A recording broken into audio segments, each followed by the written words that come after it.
Nolan walked ahead, calm and controlled, as if the world bowed when he breathed. He pushed aside the heavy black curtain, revealing a gold-plated door with 3 bold letters, VIP. A guard opened it immediately. Inside wasn't a room. It was a different universe. Crystal chandeliers dripped light like honey. Velvet couches lined the walls. Marble floors gleamed beneath my feet. The air smelled like expensive whiskey and quiet power. Everything screamed money. Old money. Dangerous money. Nolan slid into a secluded corner, and I followed, still unsure why I was even here. He leaned forward, folding his hands. "If you help me," he said slowly, "I'll help you." I frowned. "Help you with what?" He didn't answer. Instead, he took out his phone, murmured a few words, and moments later, a man in a tailored black suit appeared, carrying a slim leather folder. The man bowed, set it on the table, and left without a sound. Nolan slid the file across to me. "I was going to have my assistant find someone who matched this description," he said, a small smirk tugging at his lips. "But you're already here." I stared at the folder, hesitated, then opened it, and froze. On the first page, in bold letters, 6-month contract. My heart thudded in my chest.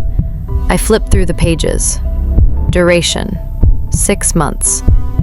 No love, no emotional attachment. To be dissolved after term. Public image to remain convincing.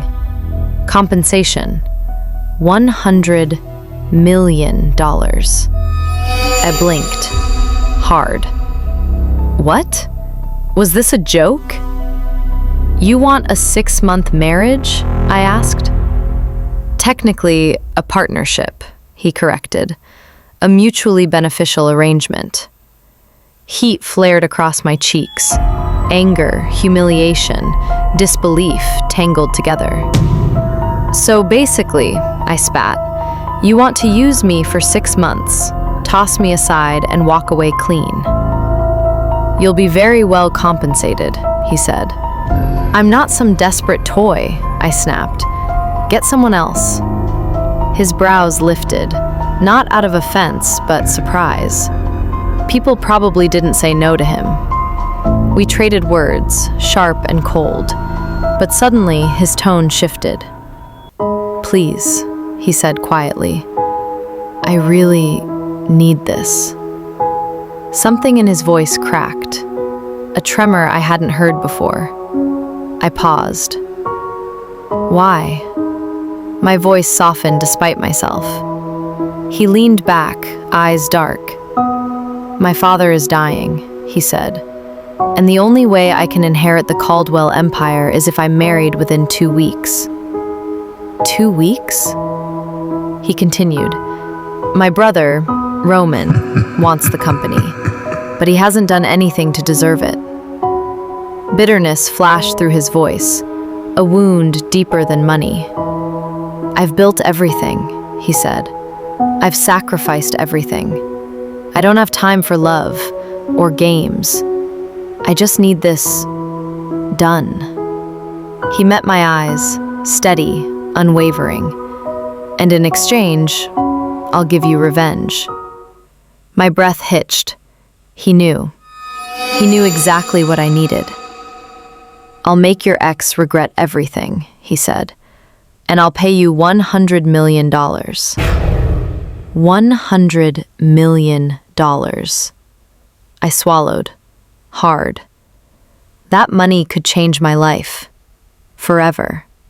No more begging for scraps. No more letting people walk over me. No more watching Celia smile as she stole everything that was mine. This wasn't just a deal. It was a weapon. He pushed a pen toward me. 6 months, he said softly. No feelings. I stared at the paper, at the space where my name would go. My hand trembled. This was insane. completely insane. But so was walking in on my fiancé with my sister. So was drinking myself numb in a stranger's hotel room. So was waking up next to a billionaire who wanted to destroy 2 lives with me. My heartbeat pounded in my ears. Slowly, I picked up the pen and signed. Nolan extended his hand. I hesitated, then shook it. "Deal," I said. His lips lifted, not in a smile, but in something darker, more dangerous. He looked at me like he'd just acquired something powerful. "When are you moving in?" he asked. I blinked. "Moving in?" "Married couples live together," he said casually, "and I need this to look real, for my father." I opened my mouth to argue, but the words never came. Because suddenly I realized I had nowhere else to go. If I returned home, Celia would mock me, Ethan would pretend innocence, and my father would ask me to be reasonable. No more being reasonable. I lifted my chin. "I'll move in." Nolan stood, smooth and graceful. "Good," he said. "I'll drive you home. It's time we told your family." A slow, dangerous smile tugged at my lips. The idea of walking into that house with Nolan Caldwell, the most powerful man in the city, and watching Celia choke on her jealousy. Delicious. I grabbed my bag. Nolan stepped ahead and opened the door. "You're soon to be Mrs. Caldwell," he murmured. "You don't open doors alone anymore." A shiver ran through me. Maybe this wouldn't be so bad.